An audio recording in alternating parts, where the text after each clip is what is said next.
एक बार एक आदमी था, वो अपनी जीवन की समस्याओं से बहुत परेशान था।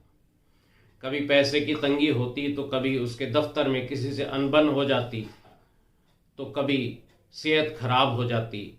इस प्रकार वह अपनी ज़िंदगी से खुश नहीं था। एक बार उसके शहर से कुछ दूरी पर एक फकीर बाबा का काफिला रुका हुआ था। शहर में चारों ओर उनकी चर्चा थी और बहुत सारे लोग अपनी समस्याएं लेकर उनके पास पहुंच रहे थे। जब उसे इस बारे में पता चला तो उसने फकीर बाबा के दर्शन करने का निश्चय किया। एक दिन वह सुबह सुबह ही उनके काफिले तक पहुंचा। वहां सैकड़ों लोगों की भीड़ लगी हुई थी और बहुत इंतजार करने के बाद उसका नंबर आया। वह बोला, बाबा, मैं अपने जीवन से बहुत दुखी हूँ। हर समय समस्याएं मुझे घेरे रहती हैं। कोई ऐसा उपाय बताइए कि मेरे जीवन से सारी समस्याएं दूर हो जाएं और मैं चैन से जी सकूं। बाबा मुस्कुराए और बोले, बेटा, आज तो बहुत देर हो गई है। मैं तुम्हारे प्रश्न का उत्तर कल सुबह दूंगा, लेकिन क्या तुम मेरा एक छोटा सा काम कर सकते हो?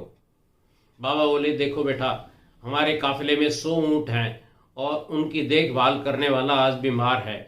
मैं चाहता हूं कि आज रात तुम उनका ख्याल रखो और जब 100 के 100 ऊँट बैठ जाएं तब तुम भी सो जाना। ऐसा कहते हुए बाबा अपने तंबू में चले गए। अगली सुबह बाबा उस आदमी से फिर मिले और बोले, कहो बेटा, नींद तो अच्छी आई न? उस इंसान ने दुखी होते हुए कहा, कहाँ बाबा, मैं तो एक पल भी नहीं सो पाया। मैंने बहुत कोशिश की पर मैं सभी ऊँटों को नहीं बिठा पाया। कोई न कोई ऊँट खड़ा हो ही जाता। बाबा कहने लगे, मैं जानता था यही होगा। आज तक कभी ऐसा नहीं हुआ कि ये सारे ऊँट एक साथ बैठ जाएं। तो फिर आपने मुझे ऐसा करने को क्यों कहा? बाबा बोले, कल रात तुमने क्या अनुभव किया?